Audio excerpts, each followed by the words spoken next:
అగ్రరాజ్యంలో తెలుగోడి ఆకలి రాజ్యం, బయటికొస్తే ఖేల్ ఖతం.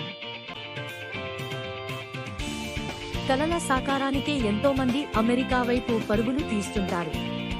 ఫైనాన్షియల్ బ్యాక్గ్రౌండ్ ఉన్నవారు అక్కడి కాలేజీల్లో చేరి తర్వాత అక్కడే సెటిల్ అవుతుంటారు. ఇంకొందరు జాబ్ సంపాదించి వర్కింగ్ వీసాతో అగ్రరాజ్యంలో వాలిపోవాలనుకుంటారు. ఈ రెండూ కుదరని వారు ఏదో ఒక రూట్లో అమెరికా వెళ్లిపోయి ఎక్కడో చోట తలదాచుకున్నారు.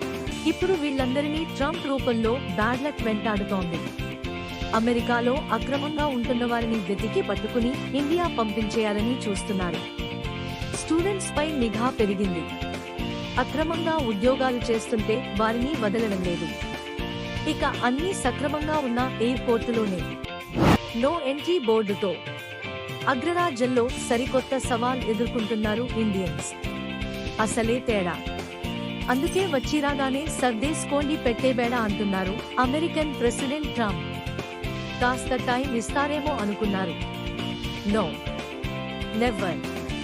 అమెరికా ఫస్ట్ అంటూ అక్రమంగా ఉంటున్న వారిని ఏరిపారేసే పనిలో పడ్డారు. సరైన పత్రాలు లేనివారిని సంఖ్యలతో బంధించడమే కాదు, వారిని వెనక్కి పంపేందుకు సైనిక విమానాన్ని వినియోగిస్తున్నారు. ఈ విమానాన్ని అనుమతించేది లేదన్న దేశాలపై ఆంక్షల కొరడా జలిపించి దారికి తెచ్చుకుంటున్నారు.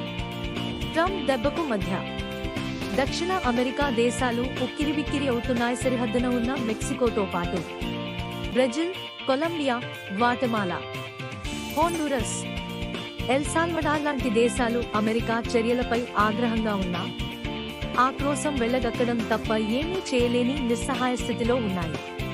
తమ దేశవాసుల్ని గొలుసులతో అమానవీయంగా ఆర్మీ విమానాల్లో తరలించడాన్ని తప్పుపడుతున్నాయి.